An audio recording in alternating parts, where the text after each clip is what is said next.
ગુજરાતીઓના ઘરમાં હોળી પર most of આ ધાણી આવતી હોય છે અને પાછળથી આપણે તેને સામાન્ય જેમ મમરા વઘારી એવી રીતે હળદર કે મીઠાથી વઘારી લેતા હોઈએ છીએ, પરંતુ આજે આપણે તેમાંથી એક સરસ મજાનું ટ્વિસ્ટ આપી અને એને વઘારવાના છીએ। બહુ જ ટેસ્ટી અને ચટપટી બને છે અને બહુ જ ઈઝી છે। સાથે જ તે અલગ કલર અને અલગ ટેસ્ટ વાળી બનવાની છે, જે તમારા ઘરના દરેક લોકોને બહુ જ ભાવવાની છે।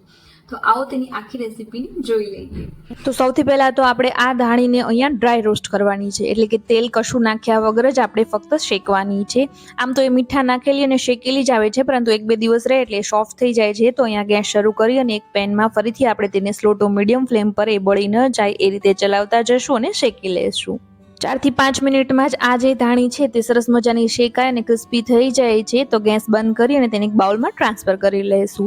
હવે અહીંયા મેં ફુદીનાના પાન લીધેલા છે, અડધો કપ જેટલા, અને તેને ધોઈ અને સારી રીતે સૂકવી લીધા છે, અને ફક્ત પાન જ લેવાના છે, તેની ડાળખીઓ નથી લેવાની। એ જ રીતે અહીંયા મેં થોડા કોથમીરના પાન લીધા છે, તેને પણ સારી રીતે ધોઈ અને સૂકવી લીધા છે। 4 મોળા મરચાં અને 1 તીખું મરચું લીધેલું છે, પરંતુ જો તીખાશ ન એડ કરવી હોય તો ટોટલી તમે સ્કીપ કરી શકો છો।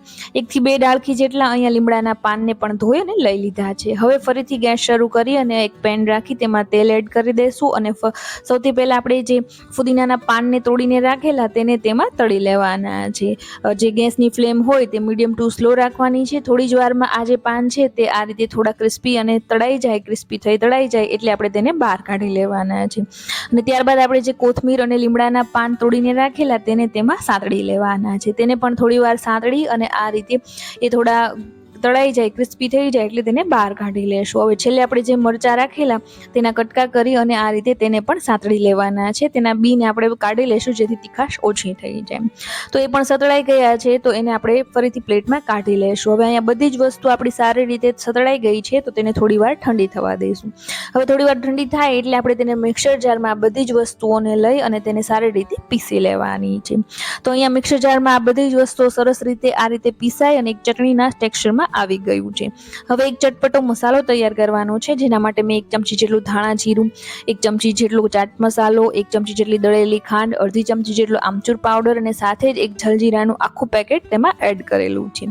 અને હવે આ બધી જ વસ્તુઓને સારી રીતે ચલાવીને મિક્સ કરી દઈશું, તો એક સરસ મજાનો ચટપટો મસાલો તૈયાર થઈ જાય છે। અને આ જે ચટપટો મસાલો તૈયાર થયો છે તેને આપણે જે ધાણી શેકીને રાખી છે તેમાં 1 થી 2 ચમચી જેટલું સ્પ્રિંકલ કરી દેવાનો છે, અને સાથે જ આપણે જે ગ્રીન ચટણી પીસીને રાખેલી તેને પણ તેમાં એડ કરી અને આ બધી જ વસ્તુઓને એકબીજામાં સારી રીતે ચલાવીને મિક્સ કરી લેવાનું છે। તો અહીંયા એકદમ મીઠ ફ્લેવરવાળી ચટપટી ધાણી તૈયાર થઈ ગઈ છે, જે બહુ જ ટેસ્ટી અને ઇઝી રીતે બની જાય છે।